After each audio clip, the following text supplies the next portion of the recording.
Hey everybody, welcome back. Today, let's talk about the car market and what you should look for when buying a vehicle in the current car economy. And to start off, if you can hold off through 2024 to buy a new car, do it, because now is not really the best time. And I'll explain why in this video, but just know if you can wait, hold on a little bit longer, at least towards the end of the year, Christmas time 2024, that'll be the time. So if you don't already know this, I do have a long history with Chevy dealerships, GM in general, but I do like Mopars and foreign cars, Mercedes, Porsche, things of that sort. So I kind of have a good variety of information on the car market. If you know the vehicles I buy, I have, a decent little collection and a variety of pretty much everything. All right, so let's get into this. If you're looking for a new vehicle, there's mostly two kinds of dealerships as far as new cars. There's large corporate ones that usually have, stockholders, things of that sort. And then there's privately owned dealers where, a group of people, one person owns several different dealerships in the area usually. So here's the thing. Usually, if you want a better price, go to a corporate store, corporate dealership. Usually, you can get a better price there, but the service usually sucks. Let's be honest. But from there, if you go to more of a privately owned dealership, they focus on service. You're going to pay a little more because they aren't moving the volume that a corporate store does, but your experience will be a ton better. You might pay a little bit more, but it's more of a one-on-one, like you're working with a private seller versus a dealership. It's a lot less hassle. They aren't as pushy usually. And the deal just kind of flows a lot better. Also, if you're interested in a used vehicle, even on some new vehicles this works, but go online to Car Gurus, Auto Trader, something of that sort. Go find, your similar vehicles, compare them, print them out. The ads, where it's like, oh, this vehicle, this price, this mileage, and put all those printouts in a folder. So have each printout stapled to its packet. Put the stack of the little packets in a folder. Arrange from, favorite to least favorite, whatever, even if you're only interested in one. Put it in a folder. That way, when you go to the dealership, go find a salesman, sit down, open your folder, take out that packet of the specific car at the dealership you're looking at. Hand it to the salesman. Say, I'm interested in this vehicle. Do that. Game recognizes game. They will know you're serious, you're interested in that vehicle. And if they don't win your business, you got a stack of other vehicles to go look at. It helps with negotiations because dealers do not want you to leave. Also, if you have a trade-in, they will try to get your keys from you.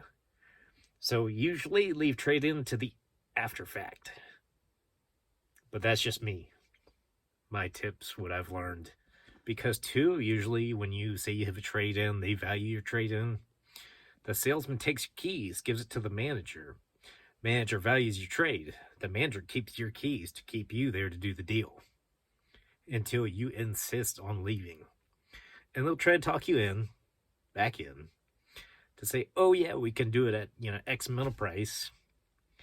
And it's never actually that price. It's usually a little bit more, sometimes a lot a bit more, if it can even happen.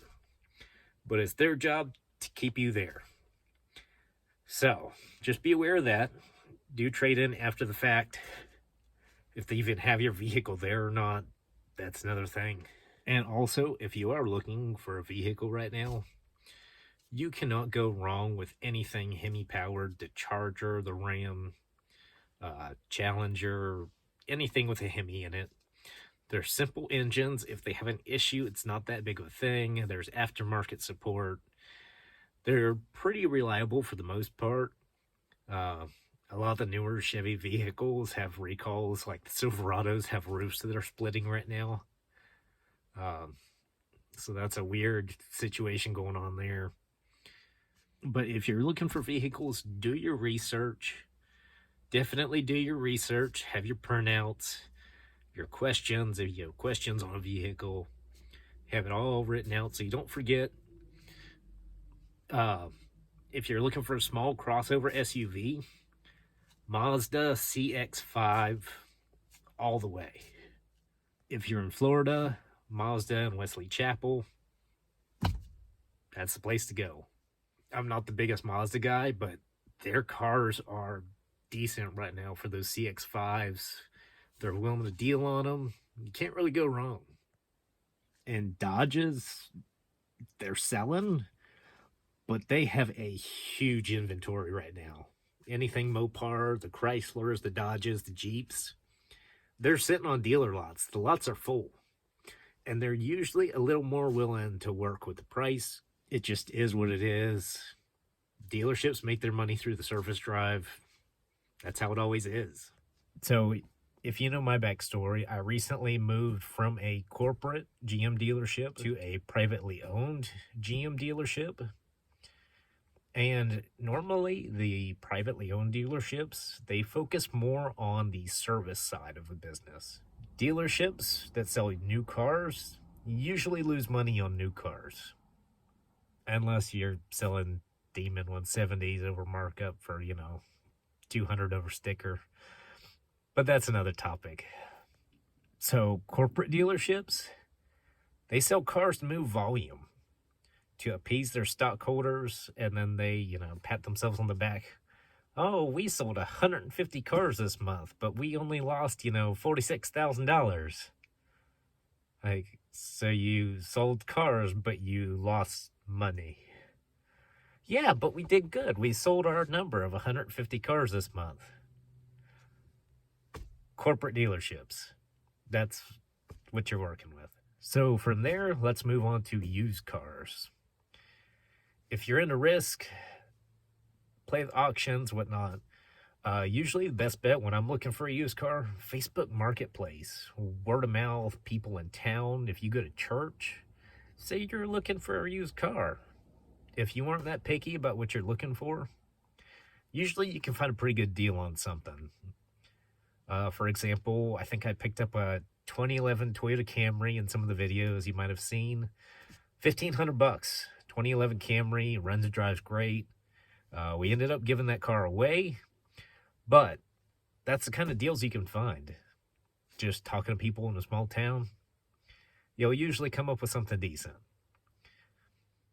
Me personally, I pretty much scour the earth, auctions, Facebook Marketplace, talking to people, word of mouth, whatever I can really find, because I do mechanical work, paint and body. I'm not really too worried if I can get a car at the right price.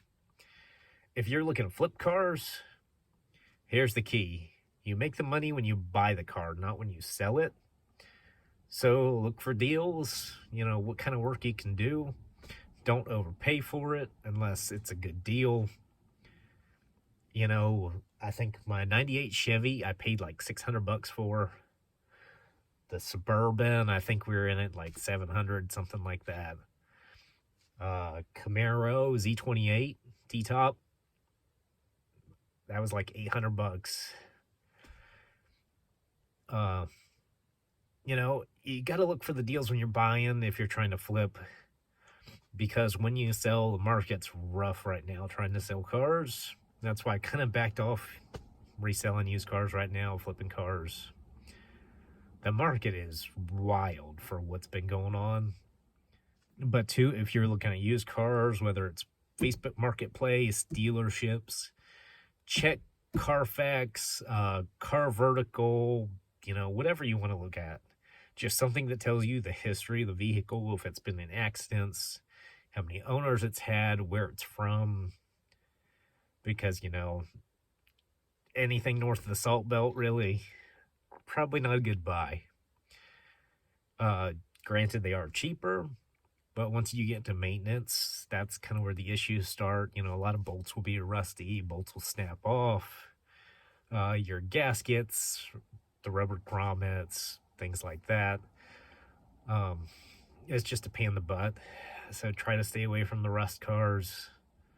But two, when you're looking at used cars, a lot of times the Carfax won't even show you the full history. You know, if it's been a rental car or something, they fix their cars in-house. It doesn't get claims. So if it's been an accident, it could have been repainted, which is very common in a lot of the newer vehicles. For example, I won't say the name of the dealership or anything, but they had a 22 Challenger. They bought at auction to fill their used car inventory. Clean history, but coming from paint body background, I could tell the front end of that car had been hit hard. Basically, the front bumper back, the doors were all orange peel textured, completely different than the rest of the car. So the front half was orange peeled, the back was nice, slick, shiny factory paint. Clean Carfax.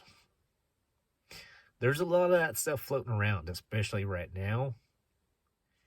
And another thing to think about at dealerships, a lot of times when they get cars in used, some of them don't even send them through service. They throw them out there for sale and then do servicing after the fact when a customer buys it or wants to buy it. It's some shady stuff, but you know, that's just something to be aware of. You know, why is the car for sale if it's not ready to sell? Kind of thought. But maybe that's just me, my logic. And also, if you are trying to buy a car right now in the current 2024 crazy market banking system, your best bet, if you aren't paying cash, go to your personal bank and get a loan. Whether secured loan, unsecured personal loan, whatever you need to do, your personal bank is going to be the one that will give you the best deal because they know your banking history. I say the best deal, but really they'll work with you, give you a lot less crap about trying to get the loan because they already know your banking situation. So the other thing to think about right now, this year, 2024, I strongly recommend holding off on big purchases, stretch purchases, you know, stretching to get up here when really you can afford down here. That sort of thing, you should really reconsider for this year. For a few different reasons. This year should be the year you focus on paying your bills down, zeroing out any debt to set yourself up for next year, the year after. That's when it's going to count. So a little sacrifice right now will pay off. I've been through this myself personally, getting down to zero debt. Best thing I've ever considered doing. Pretty much all my cars are paid off cash right now, so I'm in the good, no car loans. Although when you are trying to get a loan, if you don't have a loan history or you have too much loan history, those affect your credit score, which will affect your interest rate, which will affect your loan and your payment. So for me, knowing I want the availability to get a loan when I want to, for a large amount, if I want to buy a car, spur of the moment, things like that, to qualify for that loan, I set myself up in advance by paying off my debt, and then I took out a small $10,000 loan through my bank, USAA, at their interest rate for my credit score, and then you pay like $200 a month on 10 grand basically. And what that does is shows that you can maintain your long-term history of payments. Granted, I don't need to finance a vehicle right now or anything of the sort, but it's just always good to have that one loan there to show you can make payments, because gaps in payments, you know, gaps in loans, all that can affect your credit negatively when you are trying to go get that loan for a vehicle. It's just something to think about, because this year is going to be the most screwed up the used car market has been in a while. We got a lot of repos hitting the market because everybody's underwater on loans right now from buying cars during the COVID era. And your average people are like 10 grand upside down in vehicles, much less the ones that paid way over MSRP to get, special cars and whatnot. Those things are tanking in value. Plus, you have all the Teslas hitting the used car market from Hertz. 20,000 used Teslas supposedly are hitting the used car market soon, which nobody wants EVs right now anyways, apparently. So that's going to tank it even more. See what happens. So my advice right now, go buy cash cars, in your budget. And if you're looking to finance, go through your personal bank right now. That is going to be one of your best bets. So if you want to hear more about this, you have questions on the topic, leave comments in the comment section below. Feel free to DM me, whatever you have questions about. Be sure to like, subscribe, and follow along. Things are going to start kicking off here pretty good soon, so stay tuned.